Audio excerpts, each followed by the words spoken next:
మహారథిః శ్రీ మహారథ్యై నమః.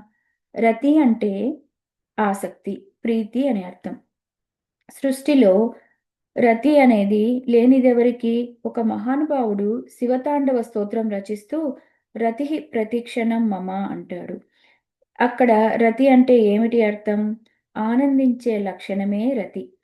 ఒక్కొక్కరు ఒక్కొక్క దానితో ఆనందిస్తూ ఉంటారు. కొందరికి ఉత్తమమైన కావ్యములు, శాస్త్రములు చెప్తుంటే రతి, కొందరికది నచ్చదు. వారికి కావలసినవి లౌకిక కథలు. వాటి యందు వారికి రతి. రతి అనేది అక్కడ ఉంది, ఇక్కడ ఉంది. సంస్కారముల చేత ఇది స్థానములు మారుతోంది. రతి అనగానే గుణముగా చూస్తే గొప్పదే. ఆనందించే లక్షణం గొప్పది. అసలు దేనికి ఆనందించలేకపోతే అదొక జబ్బు అన్నారు. ఆనందించే లక్షణం అనేది వారి యొక్క కర్మ వాసనలను బట్టి ఉత్తమమైనదా, అనుత్తమమైనదా అనేది తరువాత విషయం. ఆ, ఈ లక్షణం అమ్మవారి అనుగ్రహం. అమ్మవారి అనుగ్రహం వల్లనే మనకు దేని యందు రతి ఉంటుందో ఆ, ఆ గుణం వస్తుందన్నమాట.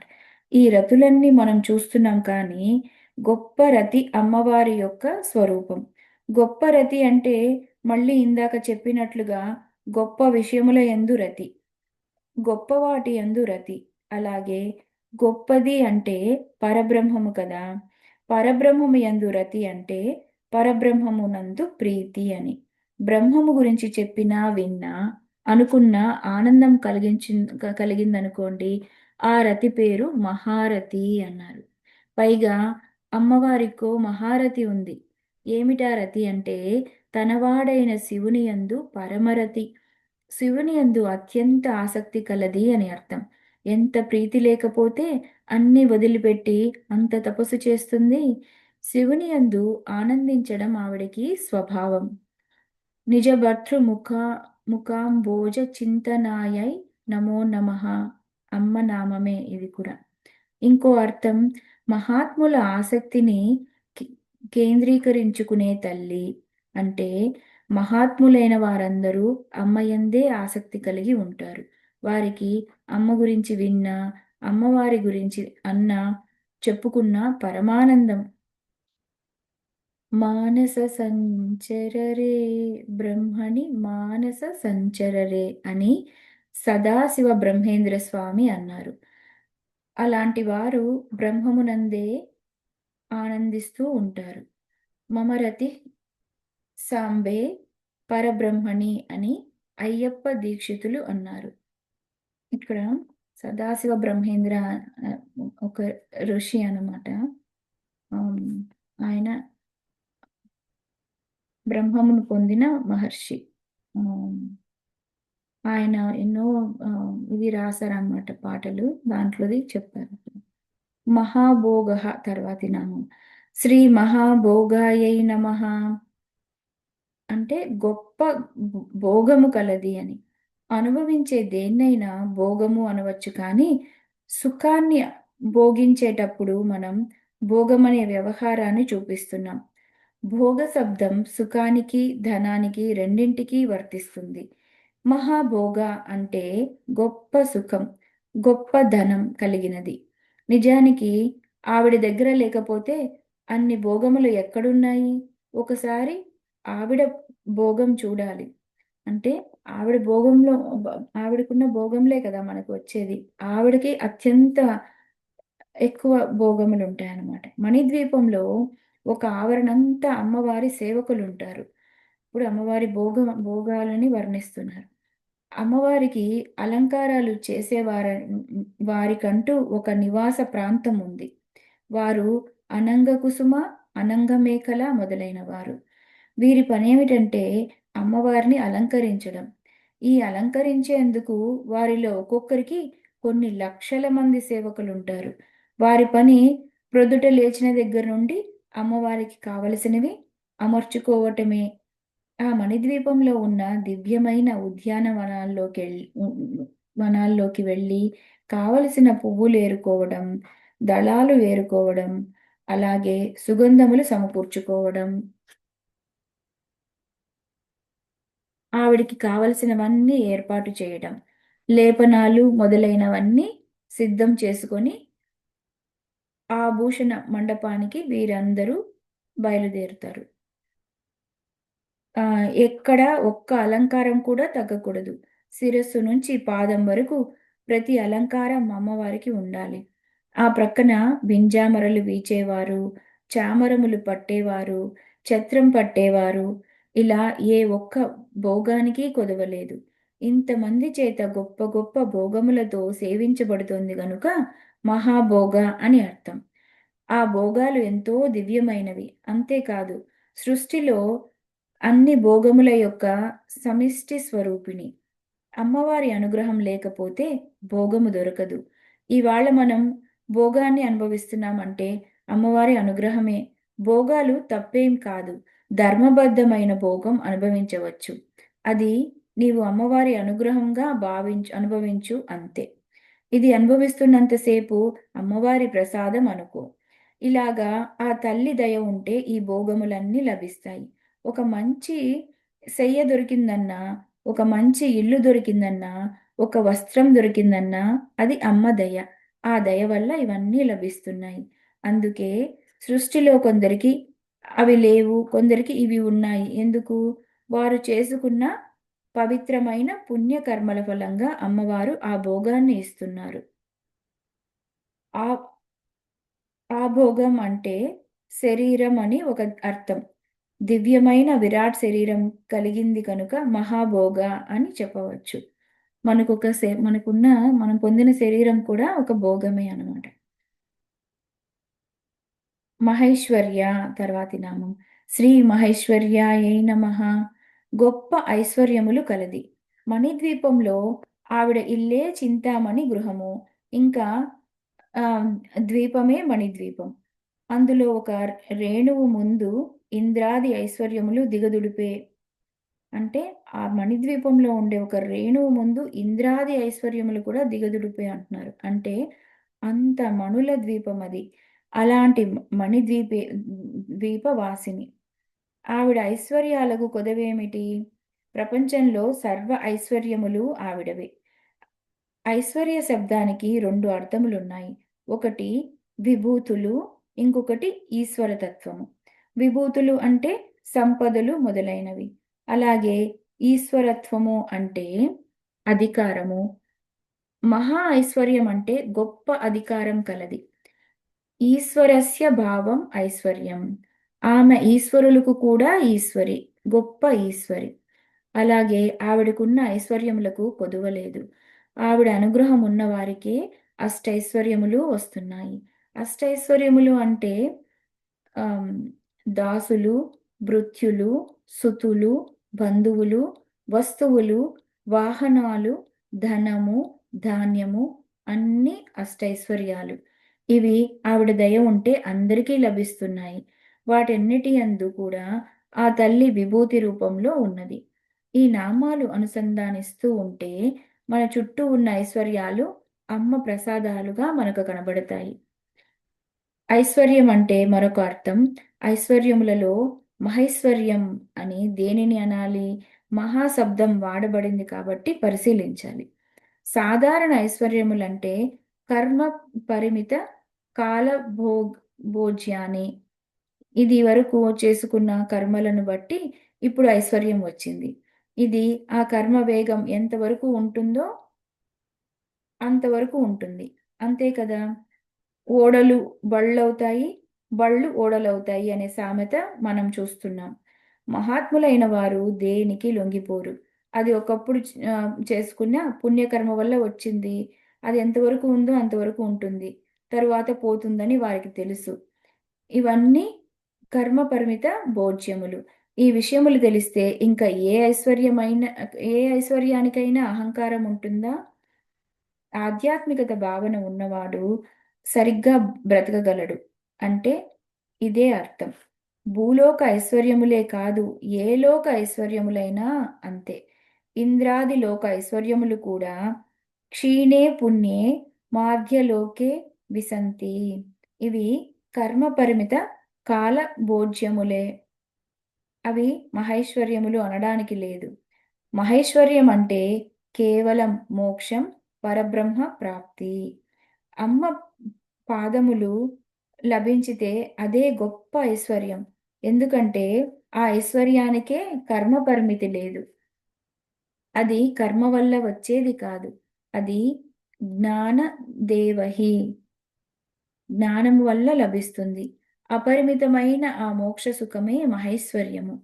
ఆ మోక్ష సుఖము అమ్మవారి రూపము కనుక మహేశ్వర్య. కాంతి స్వరూపమైన దీపమే మనకు కాంతిని ఇవ్వగలదు. మోక్ష స్వరూపమైన అమ్మవారే మనకి మోక్షం ఇవ్వగలదు. ఇది తెలుసుకొని మహేశ్వర్య నామం అర్థాన్ని భావన చేయాలి. ముక్తిని ప్రసాదించినది, ముక్తి రూపమైనది మహేశ్వర్య. తర్వాతి నామము మహావీర్య. శ్రీ మహావీర్యాయై నమః. వీర్యం శుక్రే ప్రభావే చ తేజస్సామర్థ్యయోరపి. అంటే వీర్య శబ్దానికి ఉత్పత్తి కారణమైన శక్తి, ఉత్పత్తి కారణం అని అర్థం. దేనినైనా ఉత్పత్తి చేయగలిగే శక్తిని వీర్యము అని అంటారు. ఆవిడ మహావీర్య. ఈ అనంత ప్రపంచాన్ని, త్రిలోకాలను సృష్టిస్తున్నది. చతుర్దశ భువనాలను ఉత్పత్తి చేయగల శక్తి ఆవిడకు ఉంది. పరబ్రహ్మ స్వరూపము ఈ మాయ ద్వారా, ప్రకృతి ద్వారా అనంతమైన విశ్వాన్ని సృజిస్తోంది. తాసాం బ్రహ్మ మహావిద్యోని అహం బీజప్రదః పిత అని పరమాత్మ గీతలో చెప్పాడు. మహాద్యోని అనగా ప్రకృతి, మహత్. ఈ మహత్ యందు ఈశ్వర శక్తి ప్రవేశించి ఈ జగమంతా నిర్మాణం అవుతుంది కనుక, జగన్ నిర్మాణం చేయగలిగిన ఉత్పత్తి సమర్థత ఉంది కనుకే మహదుత్పత్తి, మహదుత్పత్తి కారణం. అవిద్యా లక్షణం వీర్యమాస్యాహం ఇది మహావీర్య అని కూడా మహావీర్య శబ్దానికి అర్థము. అంటే ఈశ్వర శక్తి ప్రవేశించి ఈ జగమంతా నిర్మాణం అవుతుంది కనుక, ఈ ఉత్పత్తి సమర్థత కలిగి ఉన్న శక్తి కనుక ఆవిడని మహావీర్య అన్నారు. తర్వాతి నామము మహాబల. శ్రీ మహాబలాయై నమః. ముందు నామాలలో బలం గురించి చాలా చెప్పుకున్నాం. మళ్ళీ ఇక్కడ తెలియజేశారు ఏంటంటే, బలం అనే మాటకి అనేక అర్థాలు ఉన్నాయి. బలం అంటే సైన్యము అని కూడా అర్థము. మహంతి సైన్యాని బలాని యస్యాహ. అమ్మవారి దగ్గర గొప్ప బలములున్నాయి. ఆ బలములేమిటి? బండాసుర వధోద్యుక్త శక్తిసేన సమన్విత. బండ సైన్య వధోద్యుక్త శక్తి విక్రమహర్షిత అని చెప్పినప్పుడు లెక్కలేనన్ని సైన్యములు మొత్తం శ్రీచక్రం నిండా ఉన్నాయి అని. ఇన్ని సైన్యములు పెట్టుకుని బిందువులో ఆవిడ కూర్చుని ఉంటుంది. అందుకు ఆవిడ మహాబలము కలది. ఈ బలము నుండే బలగం అనే శబ్దం వచ్చింది. ఆవిడకి అంత బలగం ఉందన్నమాట. అందుకే ఆవిడ మహాబల. తర్వాతి నామం మహాబుద్ధి. శ్రీ మహాబుద్ధయే నమః.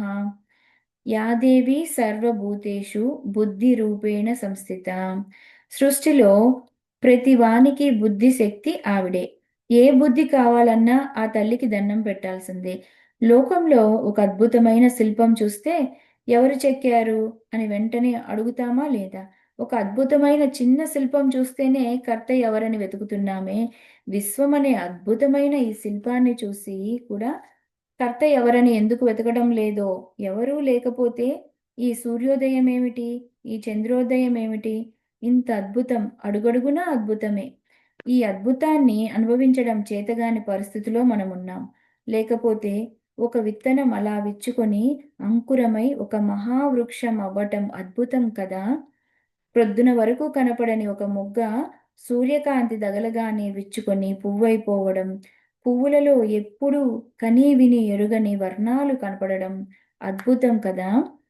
చెట్టంతా చేదై పండు తీయగా ఉంటుంది. అది అద్భుతం కాదా? ఇంత అద్భుతమైన జ్ఞానం లోకంలో ఎవరు పెట్టారు? అది మహాబుద్ధి. ఇది జ్ఞానం. మన జ్ఞానం ఈ ప్రపంచాన్ని తయారు చేయలేదు. ఈశ్వర జ్ఞానం తయారు చేసింది. సృష్టిలో అన్నిటి యందు అమ్మవారే జ్ఞాన రూపంగా వ్యాపించింది. ఈ ఈశ్వర జ్ఞానమే మహాబుద్ధి. యస్మిన్ విజ్ఞతే సర్వమిదం విజ్ఞతం భవతి. దేనిని తెలుసుకుంటే అంతా తెలిసినట్లవుతుందో అదే బ్రహ్మము. ఏ బుద్ధి అంటే జ్ఞానం కలిగితే మరి తెలుసుకోవలసినది ఏది మిగలదో అదే మహాబుద్ధి. ఆ గొప్ప బుద్ధియే తానై ఆ బుద్ధిని ప్రసాదించినది తానే అనే జ్ఞానమే మహాబుద్ధి. ఇప్పుడు మహాసిద్ధి. శ్రీ మహాసిద్ధయే నమః. సిద్ధులన్నీ ఆవిడ స్వరూపాలే. సృష్టిలో ఒక్కొక్కరికి ఒక్కొక్క సిద్ధి. సామూహికంగా అన్ని కలిపిన సిద్ధులు ఆవిడే. అందుకు గొప్ప సిద్ధులన్నీ ఆవిడ రూపములే. మంచి విద్య చదివి విద్యంతా బాగా వంట పడితే విద్యాసిద్ధి. మంత్రం చేస్తే ఉమ్, ఇక్కడ ఒక శ్లోకం చెప్తున్నారు. గుహ్యాతి గుహ్య గోప్తృత్వం గృహాణ అస్మత్కృతం జపం సిద్ధిర్భవతు మే దేవి త్వత్ప్రసాద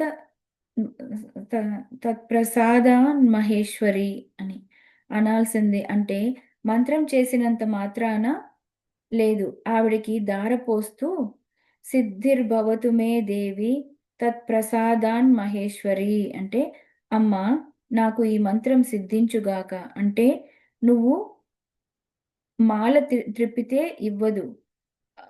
అంటే ఏంటంటే నువ్వు మాల త్రిప్పితే ఇవ్వదు ఆవిడ. ఇది చెప్తూ అర్పించడం.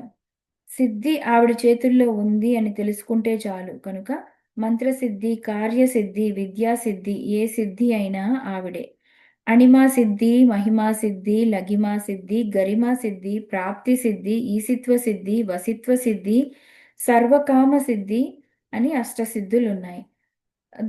ప్రథమావరణ త్రైలోక్య మోహన చక్రంలో ఈ ఈ నామాలన్నీ చెప్పి ఖడ్గమాలలో వస్తాయన్నమాట. నమస్కారం చేసుకుంటున్నాం. సిద్ధులన్నీ గుమ్మం దగ్గరే ఉన్నాయన్నమాట. త్రైలోక్య మోహన చక్రం గుమ్మం. అంతర్గృహం అంతఃపురం బిందువు. పురారాంతరేంతరపురం అంటారు.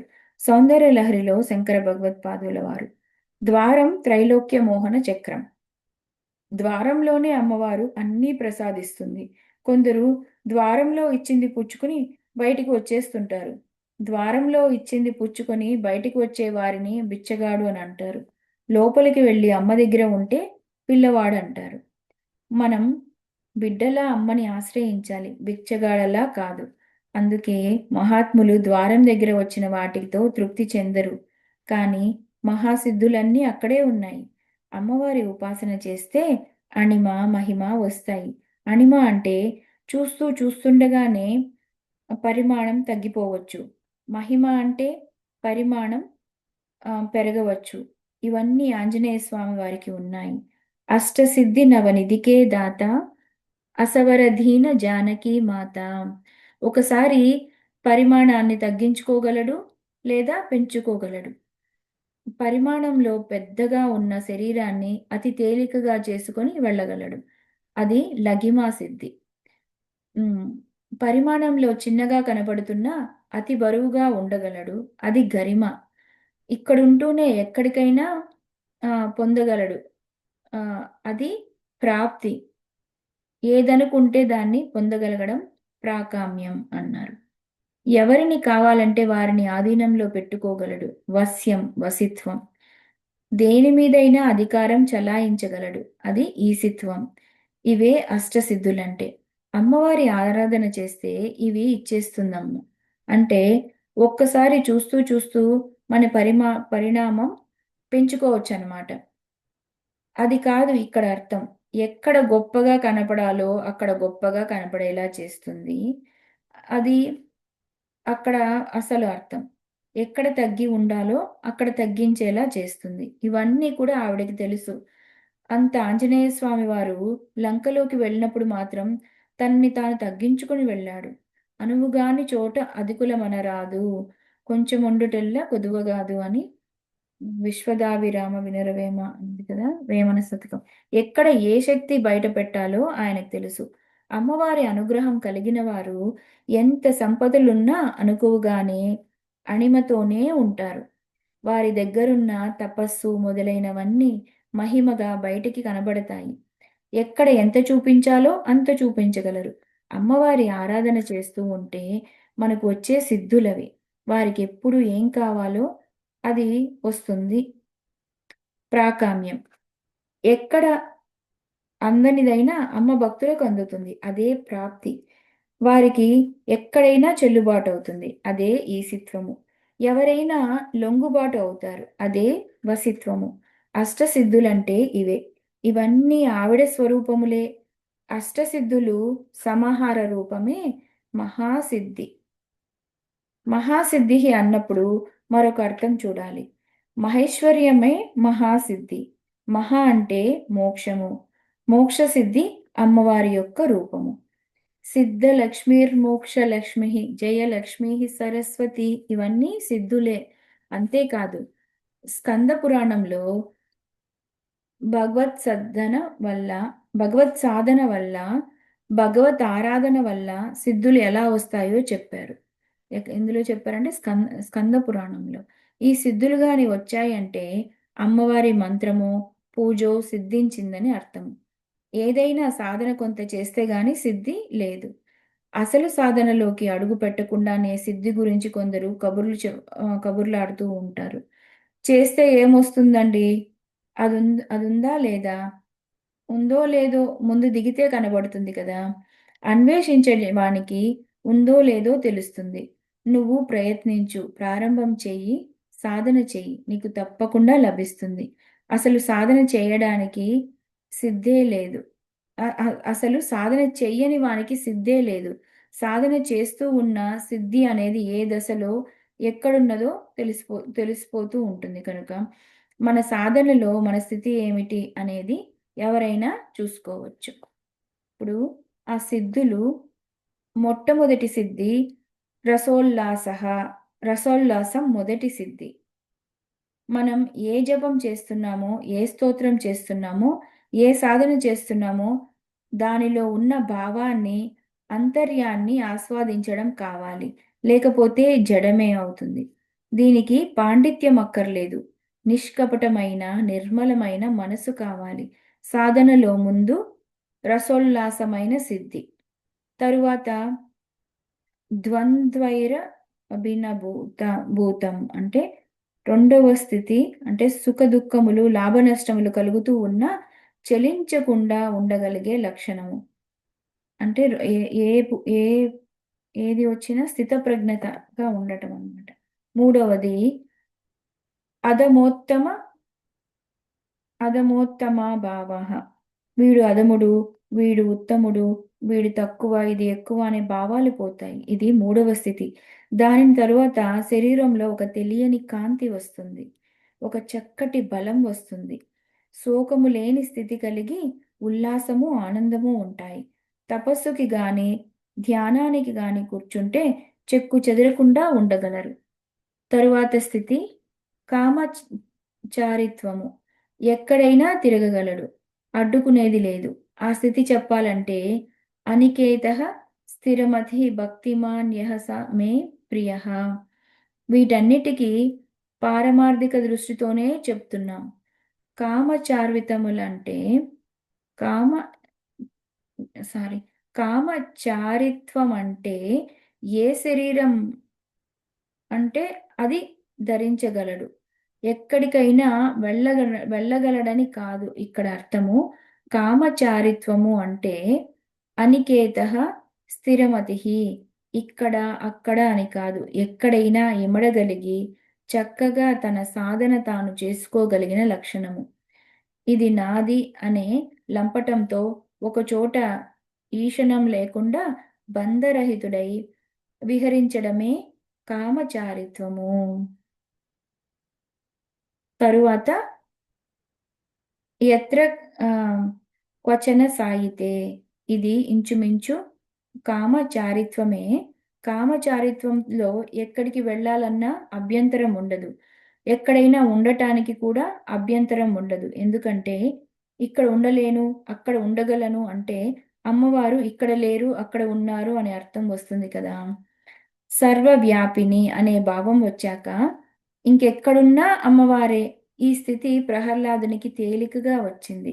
మొదటి సిద్ధి రసోల్లాసము, రెండవది ద్వంద్వై అనభిభూతము, మూడవది అధమోత్తమత అభావ, నాలుగవది తుల్యతా తేషాం ఆయుష్షు సుఖదుఃఖయోః, ఐదవది కాంతేర్బల బాహుల్యం విశోకః, ఆరవది పరమాత్మ పరత్వేన తపోధ్యానాది నిష్టత, ఏడవది కామచారిత్వము, ఎనిమిదవది యత్ర క్వచన సాయితే. ఇవన్నీ కలిస్తే మహాసిద్ధి అని అనిపించుకుంటుంది. ఇది అమ్మ అనుగ్రహం వల్ల లభిస్తుంది. మహాసిద్ధి స్వరూపం అంటే ఇది. అంటే 8 సిద్ధులు వస్తాయన్నమాట. అందుకే ఆవిడ మహాసిద్ధి అన్నారు. తర్వాతి నామము మహాయోగేశ్వరేశ్వరి. శ్రీ మహాయోగేశ్వరేశ్వర్యై నమః. యోగులలో కూడా చాలా మంది ఉంటారు, రకరకాల యోగులు. కొందరు 12 ఏళ్ళు 15 ఏళ్ళు సాధన చేసి గాలిలో ఎగరడం నేర్చుకోగలరు. మనలో చాలా మందికి తెలిసిన కథే.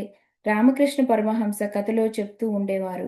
దక్షిణేశ్వరంలో ఒక ఆయన, నేను మీ దగ్గర విద్య చూపిస్తానండి అన్నాడు.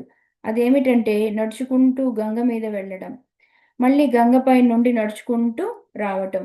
యోగం అంటే జ్ఞానము. ఏదో ఒక సిద్ధి. దీనికి ఎన్నాళ్ళు పట్టింది అని అడిగారు పరమహంస. 14 ఏళ్ళు పట్టింది అన్నాడు. భగవంతుడిచ్చిన ఆయువులో 14 ఏళ్ళు వృధా చేశావయ్యా అని అన్నారు. 50 పైసలు ఇస్తే పడవవాడు అటు నుంచి ఇటు తీసుకుపోయేదానికి నువ్వు 14 ఏళ్ళు వృధా చేశావన్నాడు. అంటే ఇవన్నీ యోగములా వస్తుంటాయి, పోతుంటాయి.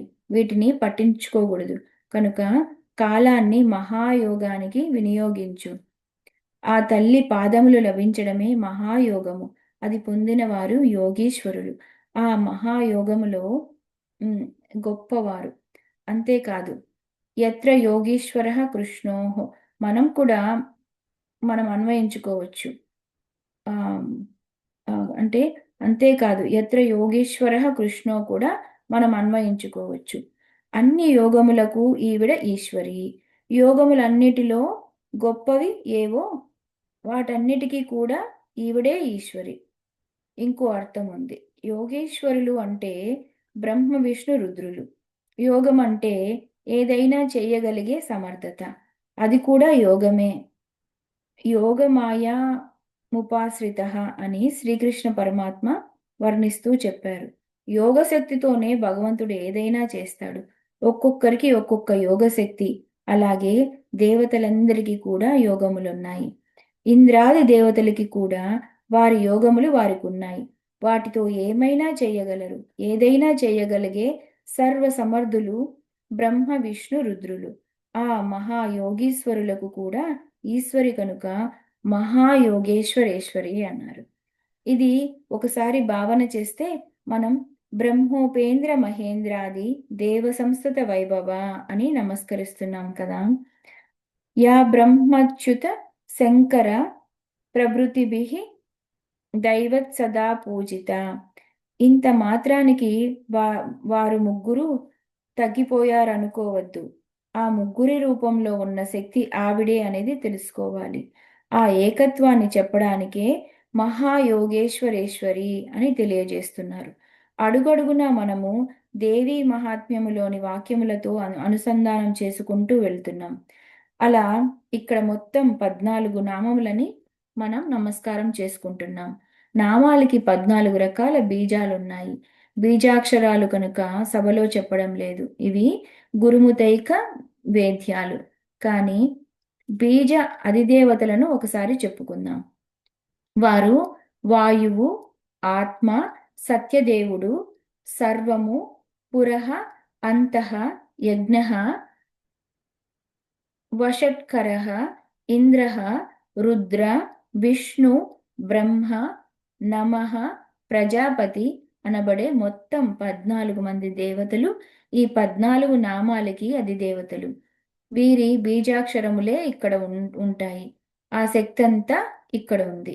మొత్తానికి సహస్రనామ స్తోత్రంలో ఎన్నెన్ని విద్యలు దాగి ఉన్నాయో తెలుసుకొని మహాపూజ్య నుండి ఇంతవరకు చెప్పుకున్న నామాల తరువాత మహాతంత్ర నుండి యోగిని గణసేవిత వరకు ఉన్న నామాలలో మహాయాగ క్రమము అనే ఒక విద్యను తెలియజేస్తున్నారు. మహాయాగము, రహోయాగము, అంతర్యాగము, బహిర్యాగము, ఈ శబ్దములన్నీ శ్రీ విద్యలో వచ్చే పదజాలము. అక్కడుండే సాంకేతిక పదాలు, పారిభాషిక పదాలు గురించి చెప్పిన విశేషాలు చూద్దాం. ఈ మహాయాగ ప్రస్తావన లలితోపాఖ్యానంలో వస్తుంది. మహాయాగము చేసినవాడు మహాశంభువు. అమ్మవారి యొక్క శక్తి ఆవిష్కృతం కావాలంటే ఈ యాగం చేయాలి.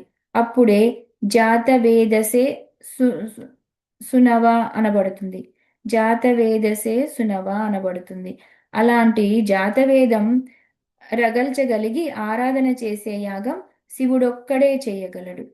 బండాసురుని బాధ తట్టుకోలేక దేవతలందరూ కలిసి పరమేశ్వరుని ప్రార్థన చేస్తే ఆయన గురువై వచ్చి ఒక మహాయాగం చేశాడు. ఆ మహాయాగంలో ఒక సముద్రాన్ని ఎండగట్టి మిగిలిన సముద్రాలన్నింటినీ ఆహుతి చేసి దేవతలందరినీ పడమన్నాడు. ఆ మహాయాగ క్రమం విశేషంగా వర్ణిస్తారు. ఈ హయగ్రీవ స్వామి వారే ఆ అగస్త్యుల వారికే సహస్రనామం చెప్పకముందు చెప్తూ ఉంటారు. ఈ మహాయాగం కాని వింటే అనేక అశ్వమేధ యాగాలు చేసిన ఫలితం లభిస్తుంది అని. అలాంటి మహాయాగ క్రమం ఇక్కడ నుంచి చెప్పబడుతోంది. ఈ మహాయాగ క్రమమే నిజానికి మనం చేస్తున్న బాహ్య శ్రీచక్ర ఉపాసన. అక్కడ ఆయన చేసిన పద్ధతిని అంతటిని గమనిస్తే అదే విషయం అవగతమవుతుంది. బహిర్యాగ, అంతర్యాగములు కలిపి గాని చేయగలిగితే అది మహాయాగమే. ఇది ఉపాసకులైన వారికి బాగా తెలుస్తుంది. మన లోపల చిశక్తి తెలుసుకుంటూ మన అహాన్ని ఆహుతి చేసుకుంటూ ఉంటే అది అంతర్యాగం. ఎదురుగా శ్రీచక్రమునందు ఆరాధన చేస్తూ ఉంటే అది బహిర్యాగము. ఇది కాకుండా శ్రీవిద్య యాగం అని మరొక యాగం ఉంది. ఈ విషయాలన్నీ మరొక నామం దగ్గర తెలుసుకుందాం. తర్వాతి నామము మహాతంత్ర. శ్రీ మహాతంత్రాయై నమః. గొప్ప తంత్రము. అమ్మ యొక్క రూపము మునుపటి నామాలలో సర్వతంత్ర రూప అని చెప్పుకున్నాం కనుక ఇక్కడ తంత్రం గురించి ఎక్కువ చెప్పక్కర్లేదు. మహాతంత్రము అంటే గొప్ప తంత్రము. తంత్రము అనగా శ్రీ విద్య. అన్ని తంత్రాలు ఒక ఎత్తు, శ్రీ విద్య ఒక్కటి ఒక ఎత్తు. దీని ప్రత్యేకత ఏమిటంటే ఇతర తంత్రములు కేవలం భుక్తినికి మాత్రమే లేదా ముక్తికి మాత్రమే పనికొస్తాయి. ఈ ఈ తంత్రము ఈ తంత్రం మాత్రము భుక్తి ముక్తులు రెండిటికి పనికొస్తుంది. మోక్షకారకమైన తంత్రము కనుక దీని పేరు మహాతంత్ర అని అన్నారు. వివిధ సిద్ధులను ఇచ్చే 64 తంత్రాలను నిర్మించిన పశుపతి అమ్మ నీ నిర్బంధం వలన అన్ని పురుషార్థాలను ప్రసాదించే స్వతంత్రమైన నీ తంత్రాన్ని శ్రీ విద్యను భూమిపై అవతరింపచేశాడు అని సౌందర్యలహరిలో ఆదిశంకరాచార్యుల వారు చెప్పారనమాట. మహా అంటే మోక్షము, పరబ్రహ్మ ప్రాప్తికి పనికొచ్చే తంత్రము కనుక శ్రీ విద్యయే మహాతంత్రము.